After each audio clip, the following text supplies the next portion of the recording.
qui est la femme et la politique. Mingi awa na kati ya ville province ya Kinshasa, surtout mingi na RDC. Na komona mwasi atelemisa mutu bazalaki na bango pe bazali. Mais ce qui total na pourcentage, tout ça vraiment on sait que les hommes, plus les femmes ont peur de la politique. D'ailleurs, c'est la bataille, mais voilà, nous dans GRET, on avait organisé notre premier colloque, c'était le 8 mars passé. On avait parlé de cela, même notre thème c'était les leaderships féminins dans l'espace politique en République démocratique du Congo. Nous avons essayé de parler, de voir un peu cette problématique-là, pourquoi il n'y ait pas beaucoup de femmes dans la politique. Nous avons vu que les pourcentages c'était vraiment minime. Même dans nos institutions, c'était minime. Bien qu'il y a la volonté du chef de l'État, vous savez, dans le gouvernement, dans notre gouvernement actuel, le gouvernement sortant, il y a à peu près 30% de femmes, alors que chose qui n'était pas faite depuis lors, il n'y avait pas assez de femmes dans le gouvernement. Mais cette fois-ci, avec la volonté du président de la République, on a vu qu'on a eu 30%. Mais ce que nous ne voulons pas que cela reste comme ça, parce que le président avait insisté au président des partis politiques d'envoyer beaucoup plus de femmes dans leur liste. Mais c'est aussi un besoin que nous, femmes, nous avons de participer activement dans le c'est pourquoi même première dame a insisté sur le conjuguer les Congo féminins. Conjuguer les Congo féminins, ce n'est pas dit que la poste est surtout la responsabilité. Non, c'est justement pour dire que la femme doit s'élever, la femme doit prendre conscience. Il y a côté les maillots, ça, où ils ont on a beaucoup plus de capacités. On a beaucoup plus, il y a ma coquille mieux que autres. Moi je me dis toujours, pourquoi faire bien quand on peut faire mieux? On peut faire mieux. Toko ça la la première dame a soutenir même la fondation d'excellence. Dès qu'il y a eu des appels soucis oui, franchement, les soucis mais moi si vous avez politique. Na ménage et kosimba soko mokete na lobata na lingala ya makanza soko mokete pour tout le temps dans la carte politique yo mo ebine politique ezalaka parfois kozonga retard neti yo za marié kozonga retard ou bien kitongo okende ba réunion okende boye au solo na président, est-ce que ça va tenir avec le mariage? Ce qui est vrai, les contraintes autour dans monde politique en tant que femme. Aux anandaku, aux anamobile, aux anabana, il faut occuper au la de la bango. Mais le problème c'est que c'est aussi un problème d'organisation. C'est aussi un problème d'organisation. Tant que vous avez dans un politique, en même temps, on a zappé maman nandaku, on a segné le kobo musabana, on planifie le programme. Bien ça, quand on voit Moussa, nous avons le droit de kenda côté. Bateau va kenda côté. Il y a aussi des femmes qui sortent les maquettes à quel côté à quel côté par exemple Tongo banda 6h à Rosong à 20h et ça politique car attendez nous tous au basi temps parce que quand il y a basi et BLP et ça que azo ba makambo politique wana ils ont rabat tout temps ils ont ba réunion milai bango kuna balobaka mingi bango kuna bani non toko tika kala tete lo ba kuna balobaka mingi biso peto ya parce que nous aussi nous avons des idées nous avons aussi à dire toko suka kala na makiti nous savons tout ce que ça passe. Ils ont passé tout ça là, avec beaucoup de problèmes, mais les hommes, tu affrontes les hommes. Bon, ça dépend aussi du milieu auquel vous évoluez. En tout cas, nous, dans l'IDP, c'est la démocratie. Dans GRET, c'est la démocratie. Tu vas dire ce que tu as la liberté. Il y a la liberté de s'exprimer. Nous, en GRET, nous avons beaucoup plus besoin de votre réflexion. Donc il y a beaucoup de c'est beaucoup plus la réflexion. C'est la mission d'Anda côté anga na monaki. Il dit baté. Balobi ban Afrique, ban Europe, ban Amérique, ban Asie, ban Océanie. Bisogno so tous s'abonner massivement à Cité Zahir News TV. Cité Zahir News TV. Ba gag, ba télé-réalité, de mission, ni sur télé comédie, culture à Congo, s'abonner massivement à Cité Zahir News TV. Ouais, bana Congo, bana Kinshasa, balobi tous s'abonner à meilleure chaîne. Comment on dit Cité Zahir News TV. Nga vie de loin, na s'abonner. Et bongo yo, s'abonner massivement à Cité Zahir News TV. Ayuna. Cité Zahir News TV. Bon s'abonner, ba film à bien zali, théâtre bien, information bien, bolinga ba journal ezali, bolinga ba imo, nyos ezali wapi, Cité Zaïre News TV, yabiso bana mboka. Yo bongo nanga, yo bongo, y a pas à dire, y a pas à dire. Boya bongo, boya bongo, boya bongo. Cité Zaïre News TV, boya bongo. Kilibate Barubi, Moutoua qui mettait, Moutoua j'appelle pour la Cité Zaïre News TV. Répétez. Non, répétez, non, répétez, non, répétez. Non, bien Cité Zaïre News TV. Et là, ni. Et j'ai cité Internet. Shit. Shit était shit. Shit.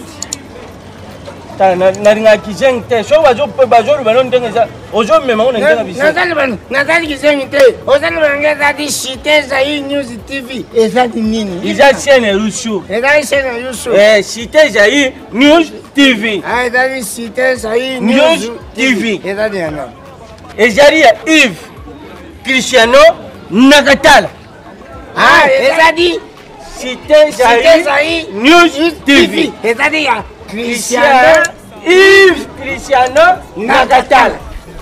Nagayi tsabandiku nayiba kite nayibi eyi nini ozaluka oyiba ke papa dienzi na papa mojokele bakumi wapi mais eso yuki pasi tukumi tuzali na Cité Zaïre News TV ya Yves Cristiano Nakatala. Tala siko bilo bolinga kutala kombo chani kombo de ikombo akwalo chani kombo de Nakatala awa nde bukutala bagaka baptiat ba odingo tala émission odingo tala sport beaucoup ma sportif odingo tala politique beaucoup ma politique soki pe olingo tala biso bat tala net muto Taille le basadi. Musique Liboso. On travaillera nos forts, on travaillera bien. Kilibate.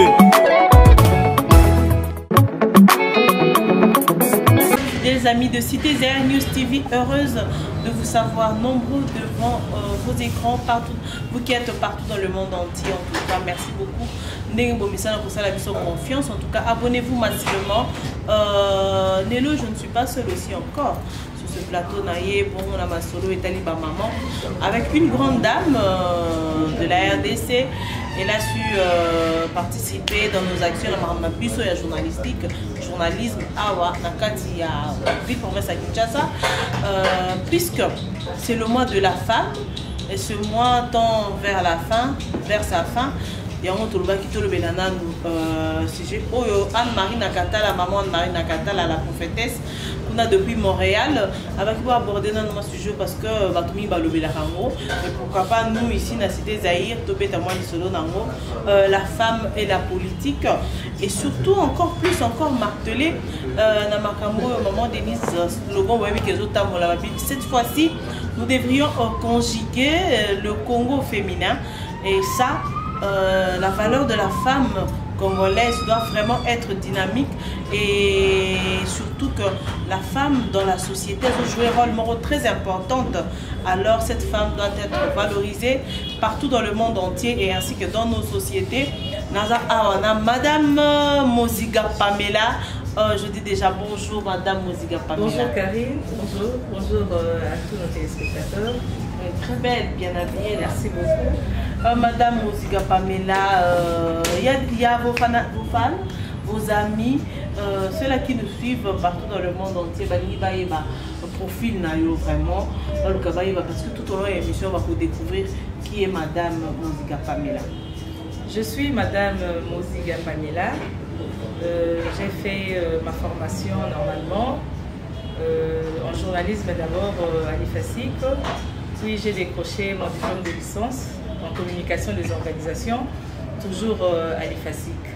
Mon parcours, j'ai commencé comme journaliste à la radio Elikia. Je suis passée par beaucoup plus de chaînes ici à Kinshasa et je suis allée à la RTLC, j'étais comme collaboratrice. Là, j'ai fait plus de 8 ans. Et puis j'ai quitté le monde journalistique, je suis allée dans le business. Après les business, et me voici maintenant dans la politique parce que c'était une dévotion, c'était vraiment un besoin pressant qui me dérangeait. Je ne pouvais pas me laisser rester à la maison, parler de la politique à la maison, discuter dans la rue, mais j'avais voulu beaucoup plus être active dans un parti politique. Et maintenant nous sommes là, je suis dans GRET UDPS. GRET, c'est une structure de l'UDPS, groupe de réflexion d'élite tshisekidiste. Nous sommes coordonnés par Maître Tchapa Patrick Smalto, c'est lui notre coordonnateur. Et là-bas, je suis porte-parole du GRET Monde. Voilà, merci beaucoup. J'espère que Bolandi Profil, il y a Madame Moziga Pamela. Madame Moziga Pamela, nous allons parler maintenant, entrons dans le vif de notre sujet, qui est la femme et la politique. Mingi awa na kati ya ville province ya Kinshasa, surtout mingi na RDC. Na komona mwasi atelemisa mutu bazalaki na bango pe bazali. Mais ce qui est total na pourcentage, tout ça vraiment on sait que les hommes, plus les femmes ont peur de la politique. D'ailleurs, c'est Nabater, mais voilà, nous dans GRET, on avait organisé notre premier colloque, c'était le 8 mars passé. On avait parlé de cela. Même notre thème, c'était les leaderships féminins dans l'espace politique en République démocratique du Congo. Nous avons essayé de parler, de voir un peu cette problématique-là, pourquoi il n'y ait pas beaucoup de femmes dans la politique. Nous avons vu que les pourcentages, c'était vraiment minime. Même dans nos institutions, c'était minime. Bien qu'il y a la volonté du chef de l'État, vous savez, dans le gouvernement, dans notre gouvernement actuel, le gouvernement sortant, il y a à peu près 30% de femmes, alors que chose qui n'était pas faite depuis lors, il n'y avait pas assez de femmes dans le gouvernement. Mais cette fois-ci, avec la volonté du président de la République, on a vu qu'on a eu 30%. Mais ce que nous voulons, nous ne voulons pas que cela reste comme ça, parce que le président avait insisté au président des partis politiques d'envoyer beaucoup plus de femmes dans leur liste. Mais c'est aussi un besoin que nous, femmes, nous avons de participer activement dans la politique. Donc, cause la karaté, tout ce qui sera politique, la vision d'Anda, vous connaissez membre politique, vous connaissez membre mibali, et ça membre basité. Non, membre politique, ça nous regarde, bisognon surtout. Membre politique, et ça pour la base signon, c'est ça pour un groupe, mon côté mibali, tout basité. Tous les la awa, na Sénat, tous ceux qui 13% Assemblée nationale actuellement, ceux qui 17%, donc pourcentage est vraiment manqué. Alors que na mikanda na biso, na ba loi na biso, même na constitution na biso, article 14, et ça comme parité. Mais quand on parle de parité, on parle de 50-50, sans pour autant interpréter des interpréter. Non. Et ça coûte na bongo, ça beaucoup plus na ba makambo etali compétence.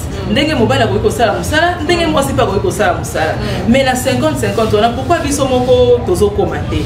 Ya mona biso to meka qui un peu ko soulever problème voilà tout le monde qui participation à base ces autres parce que faible présence on est aussi remarqué dans la liste d'abord électorale au parti politique et donc candidate féminine bazaka mouké makasi ba candidate féminine baza mouké mettons boza déjà mouké et que ba tout peut bazali ebelé ba voter bino mouké bon bima mingi te ba robaksa mingi te car on ndé boza mouké wana car so peut ba voter bino sou mouké ndé bo bimil sou mouké mais alors que ceux qui sont alliés belé, tous occupés c'est belé, c'est alors nombre peu comme matin. Au moins avoir même quota payé, et comme matin la institution, et ça par rapport à la institution, mais ça peut pour la mission là surtout aux hommes. Na mboka na biso, c'est pourquoi même première dame a insisté sur le Cambouya, conjuguer le Congo au féminin. Conjuguer le Congo au féminin, ce n'est pas dit que la poste est surtout la responsabilité. Non, c'est justement pour dire que la femme doit s'élever, la femme doit prendre conscience. Il y a côté les moyens pour ça, où il y a la makoki naïe. On a beaucoup plus de capacités. On a beaucoup plus. Il y a makoki autour ça mieux que autres zanango. Moi, je me dis toujours, pourquoi faire bien quand on peut faire mieux? Si. On peut faire mieux. Toko ça la première dame a soutenir même la fondation d'Excellencia. Dès qu'il y a une femme pour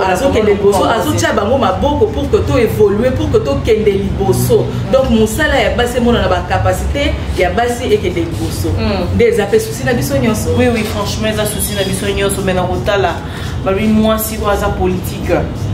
Na ménage et kosimba soko mokete na lobata na lingala ya makanza soko mokete pour tout le temps za na kati ya politique yo mo ebine politique ezalaka parfois qu'on a retard net yo za marié aux en retard ou bien qui tombe aucun débat réunion aucun débat au selon la présidence.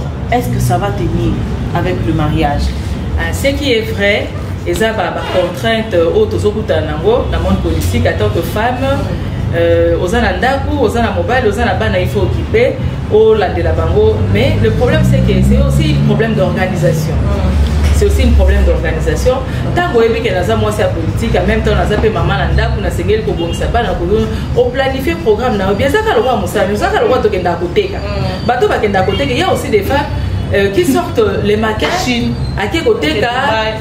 À qui côté par exemple Tongo banda 6h à Rosong à 20h et ça politique car attendez que ce soit bassi temps parce que quand il y a bassi belé et ça que azo ba maramba politique wana ils aura pas tout temps ils aura ba réunion milai bango kuna baloba mingi bango kuna bani non toko tika kala tete lo ba kuna baloba mingi biso peto ya parce que nous aussi nous avons des idées nous avons aussi à dire toko suka kala na makanisi na biso na ndaku te anga na mona ki président place il fallait le baboyer ngala mona ki président ça la non mais viens il y a qu'un parti politique adhérer à parti politique moko pesa pe makanisi na ozanango pour que makambo yo ozanango pour ça ba konzi ya mboka basala et comme la pela matoi na bango peut-être moi je me dis toujours la politique est un endroit moko mieux où ils ont permettre biso to exprimer autozanango la posa et que mboka na biso ezala to ko que ça souhait autozanango pour na mboka na biso et que bénéfice. Kotala ndenge mama Okondi bien ngumba mama na biso Denis Nyakeo Tshisekedi ndenge zo kumbela masolo ya leadership wana ozomona monde nini par rapport ya ndenge ezala qui peut-être ko benga mto pesi mbongo et puis mbongo ici mais elle au moins moi idée à cause ou instruire la personne pesi valeur à ju maturité et les moyens qui vont lui permettre à tant de monde alors ça et le pour son le pangala. Comment tu trouves cette idée? Il y a un proverbe chinois le baka la kisangai ko péché que au pesa ngambisi, je sais pas comment on dit ça, la kisangai ko loba mbisi que au pesa ngambisi oh il y a saliwaneza lo lengi ya ko salisa mutu une façon ya ko aider batu pour que mutu a se découvrir mutu amiyeba et ça na mutu azana talent azana besoin ka ya mbongo te peut-être azana besoin mbongo azana mo besoin financement ya ko bongisa musala na ya ko tombola musala na ye mais soki lelo yo kabele mbongo soka le na mbongo wesili na moni ko sale lo côté mais par contre ce qu'on découvrir talent na ye obi ke muto ndenge za bona ko sunga na likambu boye na ko sale la ye boye pour ka kende liboso wana sungi bo moina ye mobimba nde yango so mona tozo féliciter première dame Makasi na musala na zo seleza musala Makasi il y a ko dénicher d'abord ba talent ou ezana kati ya batu ko kende ko luka dernièrement na uti ko mona azalaki na jeune fille moko avec une main oui mais azana le beau côté mais talent na ye celle que na art kaka ndenga zo dessiner wana ndenga zo sala musala na ye première dame a soutenir ye na bandi ka rotika la sundenga wana te au moins ba œuvre na ye classe T kata yi classe par contre des moyens bazongisi classe a poatanga poye kola akolisa musala na ye donc monique wana eza déjà eloko moko ya malamu oyo biso tozo ko encourager ba maman nyonso toza ko encourager yango wana to loba pe na ba maman to sengeli ko se cacher te derrière likambo wana maman première dame azosala eza ko lakisa biso kaka que biso pe ba o tozana na sena se o to kutani na ye nanu te to sala musala na biso ndenge sengeli to pesa musala to sala valeur musala nyonso salaka ezala biso na politique il faut na pesa ngo valeur na bongisa ngo na ndenge o sengeli oh maman o ateka musala na ye pe na musala na ye ya koteka wana asala ngo na ndenge pe esengeli apesa ngo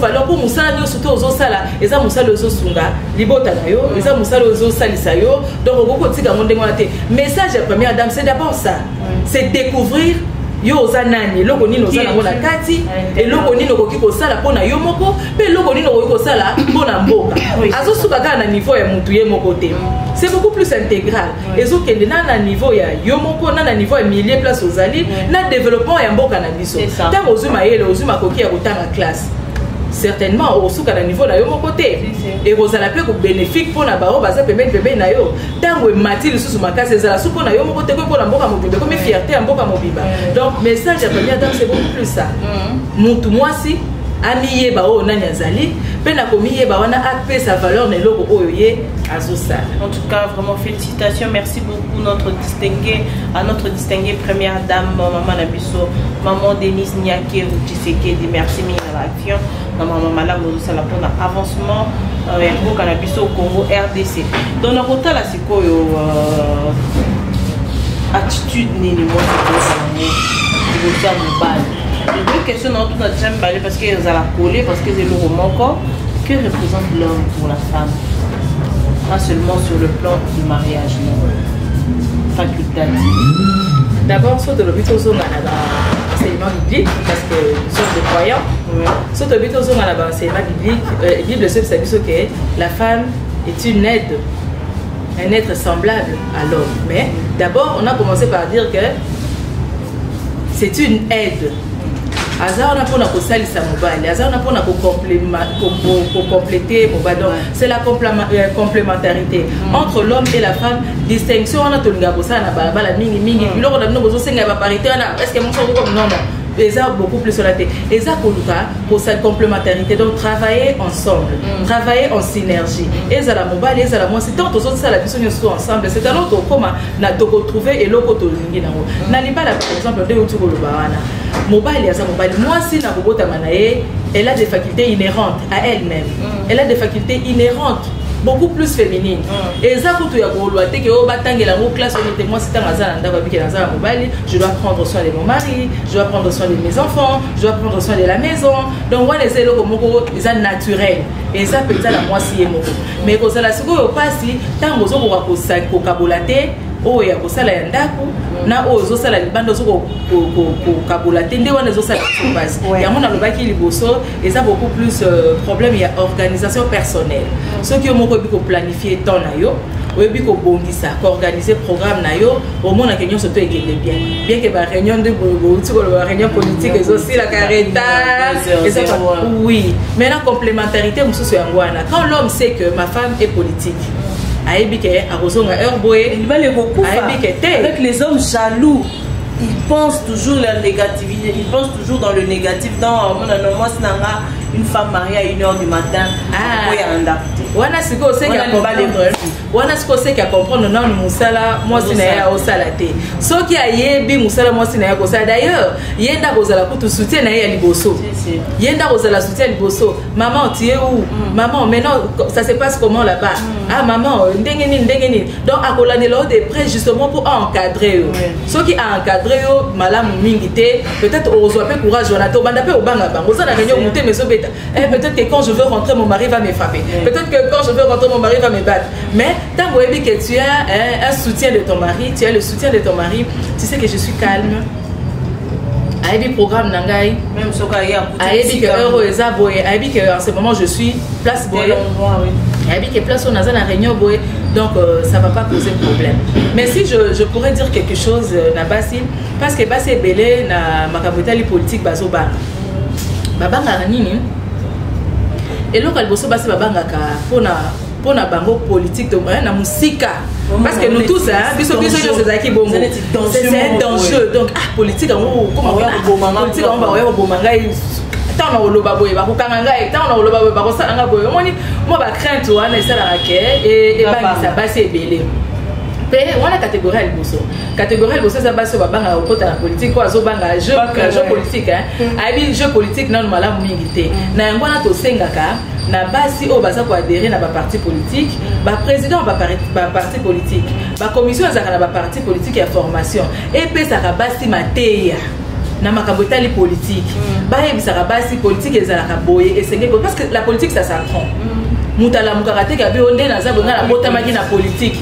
Na botama na politique na non biso nyo surtout to la politique na musala tant on peut te continuer kata oui ça la raté on apprend du jour au jour toza ko apprendre politique moko na moko donc na basi pe sengeli na ba parti politique ko bongisa makambo etali ko kipepe ko yebisa basi politique eza nini donc ko expliquer bango jeu politique on eza catégorie ya basi ya liboso basi mususu ya libale eza baso bayaka o bayaka engulupa.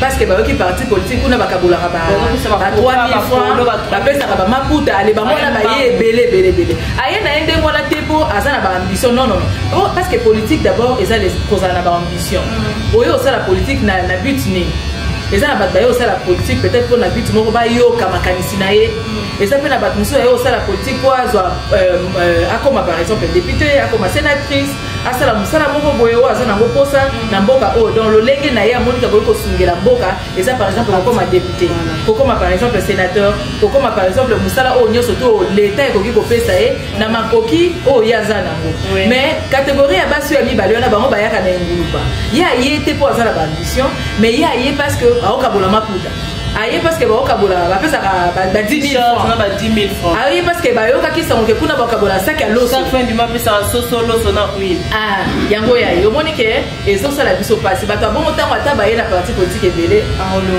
arolongwa na ye kaka po soki boopesa lisusu te poso aye na baparti politique lokola biso na idps tokabola eloko tosala biso toza na idéologie Tshisekedi c'est d'abord la démocratie et le peuple d'abord tozokende na ndenge wana siko bakabola loso te bakabola liputa te bakabola idéologie na yo moko osala ndenge nini omoni te ke wana otika na mbaka kokima yango mwasi momande nini kovanda vraiment na UDPS tout ça là parce que télévision sont partis wana UDPS nous connaissons bien ndenge ezalaka chaud na terrain kokaka mpe bachaud wana eza likambo ya coaching eza likambo ya coaching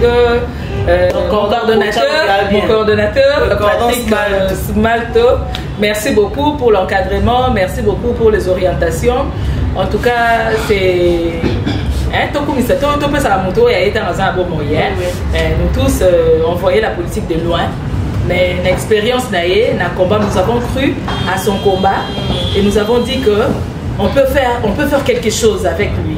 Et Kovan Dapembeni Naye, on apprend du jour au jour, on apprend beaucoup et nous sommes là. Franchement, oui. Qu'est-ce qui t'a poussé à faire la politique? Ce qui m'a beaucoup plus poussé, c'est d'abord mes ambitions. Moi, je vois toujours les Congo grands. Tu es une femme, est-ce que tu espères? Ça, c'est l'avenir qui nous donnera raison. Mais d'abord, dans la politique, on ne peut pas venir comme ça, je viens de le dire. Il faut qu'il y ait des ambitions. Et nous avons aussi des objectifs à atteindre. Du moment où nous avons atteindre l'objectif, je ne sais pas dire que nous tiki, sinon aux l'échec. Mais du moment où je lutte encore pour atteindre mes objectifs, je dirais que je suis encore là. Franchement, ça va me faire plaisir. Le but est honorable. Parce que Bélé, journaliste, honorable. Et puis, quand déshonorer, ça fait honte et puis ça fait la peine. Quand elle a une femme comme ça, dans la politique, nous savons tout ce que ça passe. Et ça passe, tout ça là, avec beaucoup de problèmes, mais les hommes, tu affrontes les hommes. Bon, ça dépend aussi du milieu auquel vous évoluez. En tout cas, nous, dans l'IDPS, c'est la démocratie. Dans GREC, c'est la démocratie. Tu vas dire ce que tu penses. Il y a la liberté. Il y a la liberté de s'exprimer. Nous, en GREC, nous avons beaucoup plus besoin de votre réflexion. Donc, il y a c'est beaucoup plus la réflexion. Qu'est-ce qu'on peut faire? Qu'est-ce qu'on va proposer au président de la République?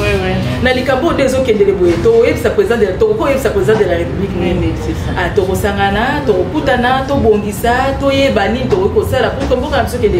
Nous, c'est vraiment la réflexion. Bon, ça dépend de la évoluer à la même dans l'église,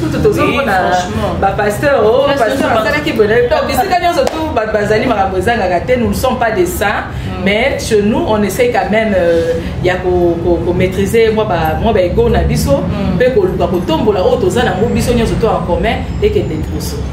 l'engagement adage mon lobby, la femme est une éternelle insatisfaite.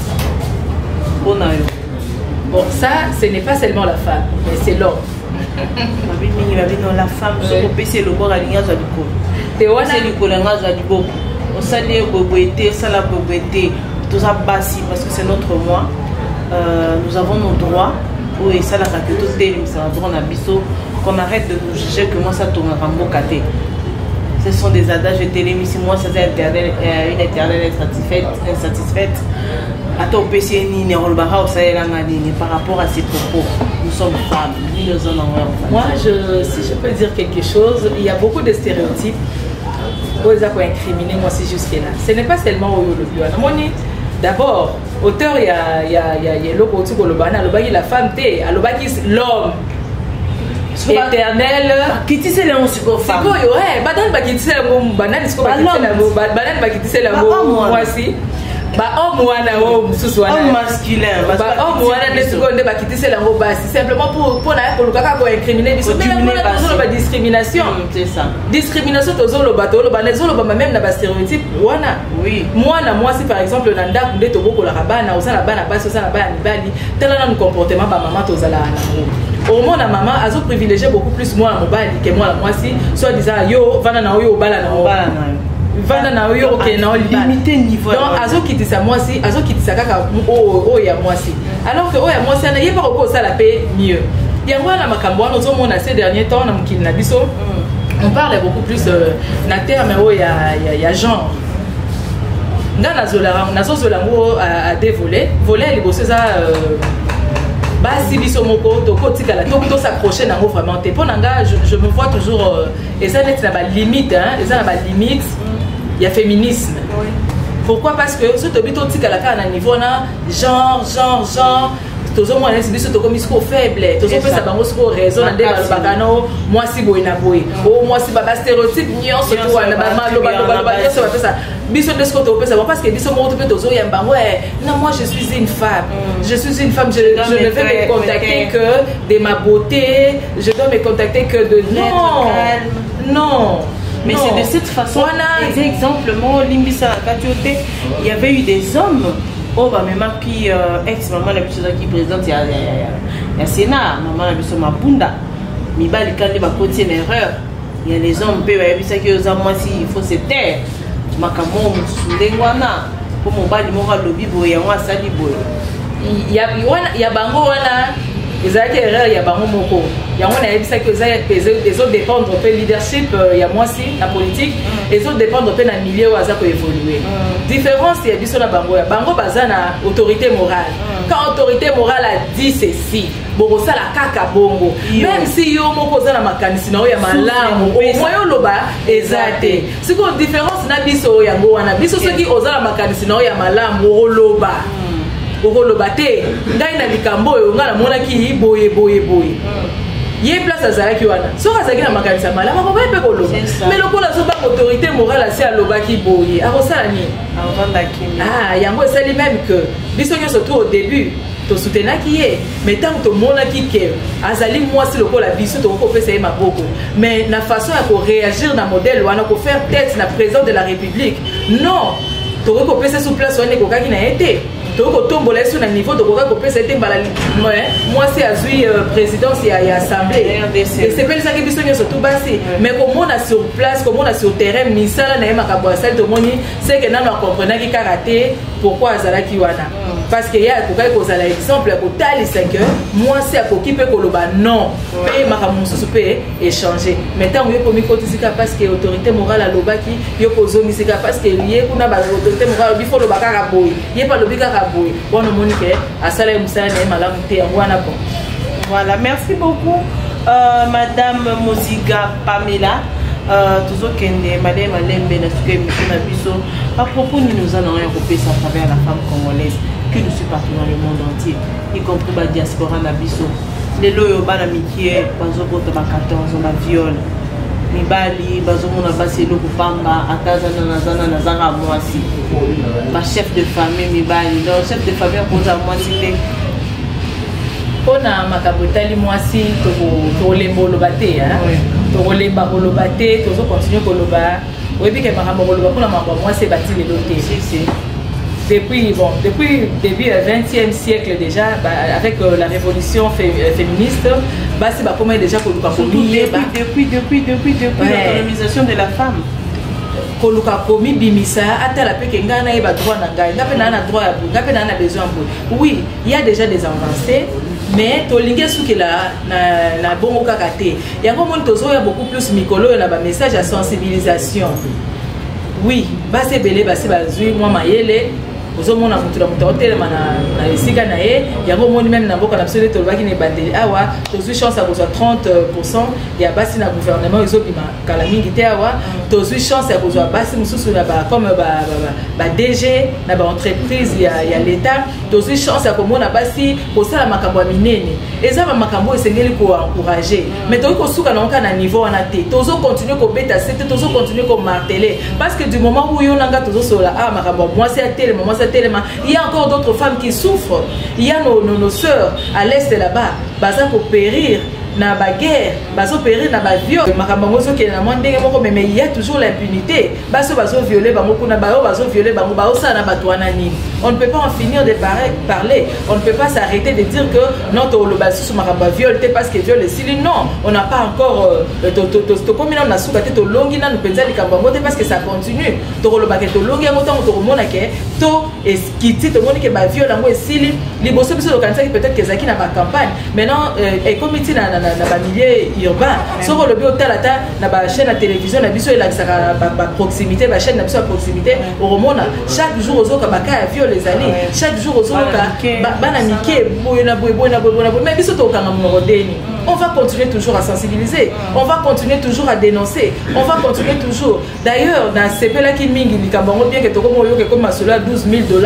Moi, j'avais félicité le docteur Higuet. Oui. J'avais félicité. J'avais félicité même maman Higuet, félicitations. Na page nanga en tout cas, na félicité que je me suis dit c'est pour une première. Et ça monte au hôpital mais elle s'est levée pour dire cette fois-ci non, c'est fini. Hein? C'est que j'ai aimé le quoi yo téléphone téléphone. Oh mais non, c'était quelque chose à encourager. Mais elle est comme $12,000 on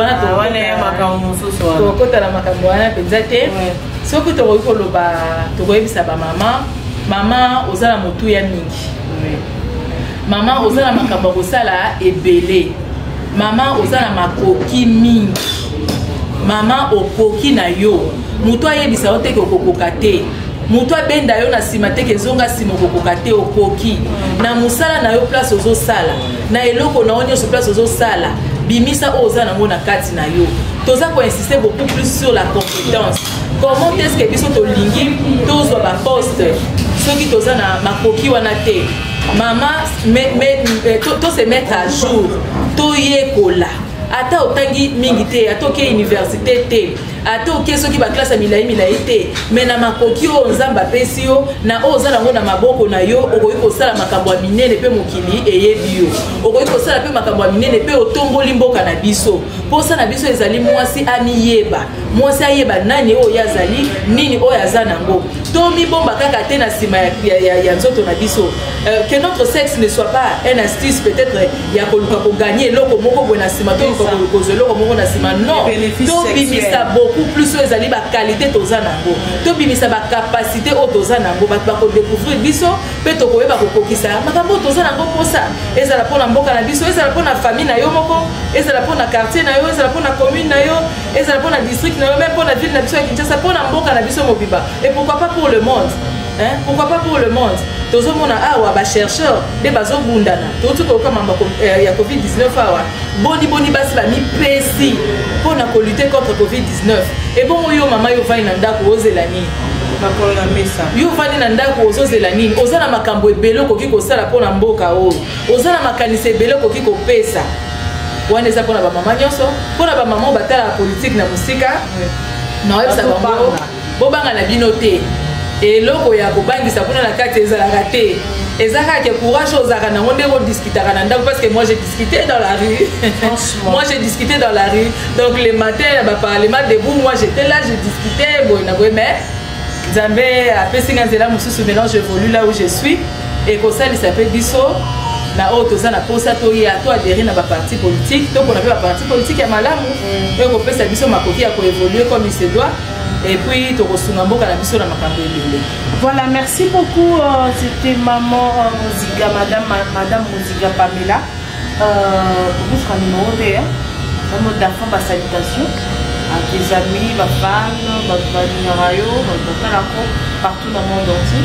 Ok, ma salutation, elle a beaucoup plus la Ligue des femmes. Il y a Grete, oui. Ligue des femmes, il y a Grete. Parce que le 30 août, déjà, pour ça, la clôture, pour ça, la clôture, il y a mois de la femme, le 30. Les 8, tu as qui na color, tu as qui un peu dans les travaux, un peu par-ci par-là. Maintenant, les 30 août, tu as clôturé. Tu as invité ma maman, surtout, c'est que les Koya, pour ça, on a peine à Bisso, dans la Ligue des femmes, il y a Grete. Adresse à nous, on a Willery. Tout ça, justement, à Willery, en face, il y a Kam Fugo là. Ce bakoki koya wana bakuta na batu bakuta na bureau na biso bakuta batu wana baoya babango bakolisa lisolo soki topesa mbote na bino nyonso bato bokolanda biso na bisika nyonso to bokozala mbote mingi na cordon et respect mbote mingi na coordination ya Grete Mobimba mbote mingi na bagrete nyonso tu ezala oyo eza na kati ya mboka na biso na baprovince nyonso ya RDC mpe oyo ezali libanda mbote na bino boza ebele na kokona te mbote na nani en tout cas napesi mbote na bino nyonso. Voilà, merci beaucoup ezalaki bongo maman madame Moziga Pamela du Grete, aza coordonnatrice. Non, je suis juste porte-parole dans Katia Grete Monde, donc elle est internationale quoi. Je dis merci beaucoup à la distinguée première dame, notre maman Denise, on l'appelle surnommée Maman Congo, pour ces initiatives à Dosala et à Malam, la Katia Mboka sur RDC. Merci beaucoup à toi maman Anne-Marie Nakatala depuis Montréal. Merci beaucoup à Cristiano Nakatala. Abonnez-vous massivement Cristiano Nakatala Boss Live. Merci beaucoup à maman Anto. Maman Anto, ma maître Zéphie. Merci Gavio Bobelisha. Maman Donette Tioyo. Maman Noëlla Mungenga. Maman Bijou Bivois, voilà prophétesse. Ma maman tout haut, vous soutenez de l'heure ou de près, je vous aime. La Pessibino bisous à ma maman chérie. Moseka, maman Moseka, nous azorons, en tout cas gros bisous. Maman Sévérine. En tout cas, merci beaucoup, maman Nyos, parce que c'est notre mois. Nous avons le plein droit à soulever, à réclamer droit Nabiso et nous faire valoir dans la société. Photo même un de plus dans notre pays, la RDC. Merci beaucoup toi derrière la caméra Badel Maki avec des images, de belles images. Merci beaucoup. Donc, on se retrouve. Merci beaucoup à cet endroit, Salon New La Classe vers Rambon Willery, qui nous ouvre ses portes pour des émissions au Hotel Rabaïmage à Kitoko. Nous sommes là, parfois nous tournons là-bas sur Monité, parfois l'Africana Palace, et c'est là. Quant à moi, je vous quitte, on se retrouve à la prochaine. Bye bye.